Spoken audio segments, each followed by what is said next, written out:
Hey guys, this is TJ Hafer, and I'm bringing you a preview today of a Total War Saga Troy. This is the upcoming game based on the Trojan Wars from Creative Assembly's new Sofia, Bulgaria studio.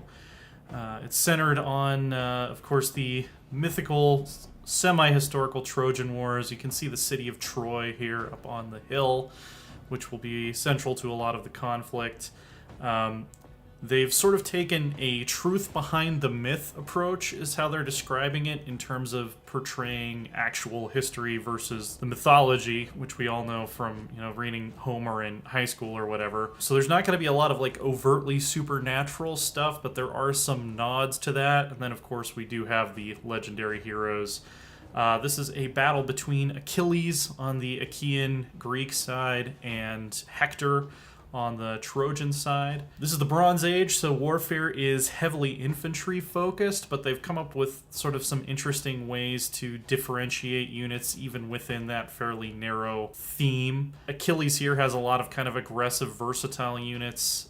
He also does have some horsemen, which you're not going to see a lot of. These guys actually are called centaurs, and they're considered a quote-unquote mythical unit, but they've chosen to represent that by just mounted horsemen, which were not something a lot of people were familiar with at this point of warfare.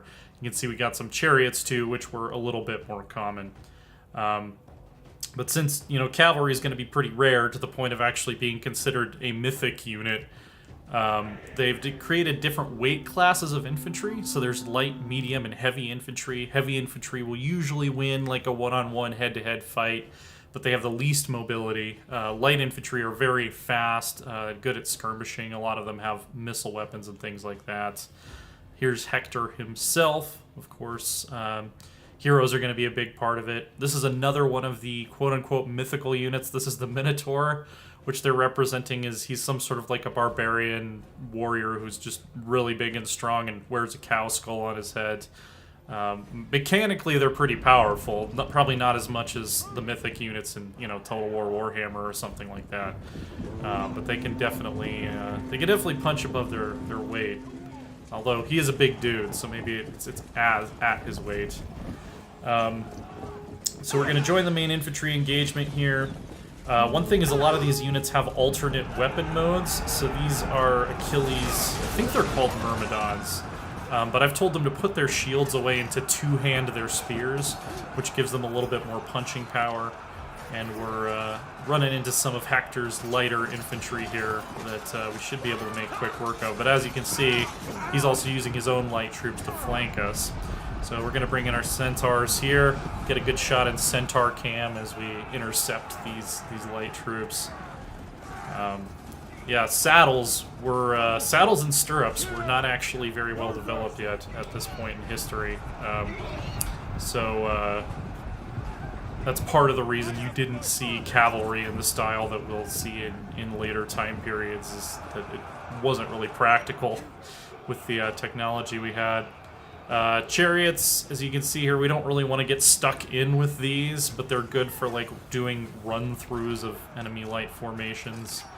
And it looks like over here I've successfully brought in my own missile troops to kind of flank their infantry line. Well, their Minotaur is doing quite a bit of damage to our dudes. I'm hoping that using these missile guys to flank will kind of give us a little bit of an edge in this engagement. And then we'll try to take out Hector here as well, since, if you played Total War for a long time, taking out the enemy commander is usually a pretty good way to spin the battle in your favor. And here we go. Here's Achilles. He's challenged Hector to a duel. It works kind of similar to how it does in Total War Three Kingdoms, where, it's this choreographed fight between these two units, and it's just going to be kind of mano-a-mano here.